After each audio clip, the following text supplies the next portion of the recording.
Intraitables au premier tour, les Lionceaux avaient enchaîné masterclass sur masterclass.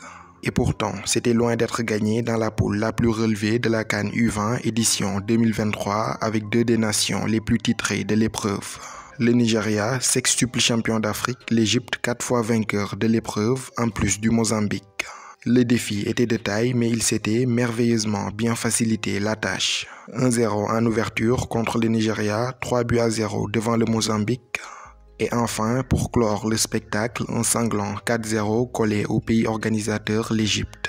3 matchs, 3 victoires, 3 clean sheets, 8 buts marqués, meilleure attaque, meilleure défense, ou tout simplement la meilleure équipe du premier tour. La seule du tournoi n'ayant pas concédé le moindre but.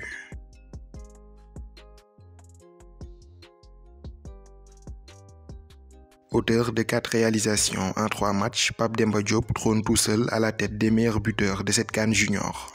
L'ancien de Diambar est également élu meilleur joueur du premier tour. Landing Badji, quant à lui, meilleur gardien.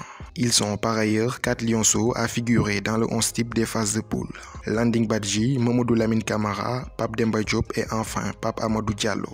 Mais à partir des quarts de finale, c'est une autre compétition qui va démarrer. Celle où la moindre erreur ne sera tolérée car synonyme d'élimination. Les poulains de Malick Daf s'étaient fixés comme objectif jouer 6 finales. Ils ont fait la moitié du travail et en sont désormais à l'acte 4 de la conquête. En quart de finale, ils seront opposés au Bénin ce jeudi 2 mars 2023 à 14h heure sénégalaise au stade international du Caire, là où ils ont joué leurs 3 premiers matchs. Une affiche qui à première vue semble déséquilibrée car si le Sénégal a survolé les débats dans le groupe A, le Bénin s'est extirpé quasi miraculeusement d'une poule C en compagnie de la Zambie, de la Gambie et de la Tunisie. Qualifiés en tant que meilleur troisième, ils n'ont gagné aucun de leurs matchs de poule. Un but partout face à la Zambie, 0-0 contre la Tunisie et enfin battu par la Gambie 1-0 lors de la dernière journée. Un seul but marqué en 3 matchs et 2 buts encaissés.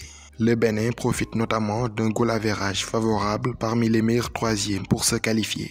Au-delà d'une place en demi-finale, l'enjeu de ce Sénégal-Bénin du 2 mars est surtout une qualification à la Coupe du Monde U20, laquelle se jouera en Indonésie du 20 mai au 11 juin 2023. La Confédération africaine a droit à 4 places pour cette compétition, 4 places que se partageront les 4 demi-finalistes.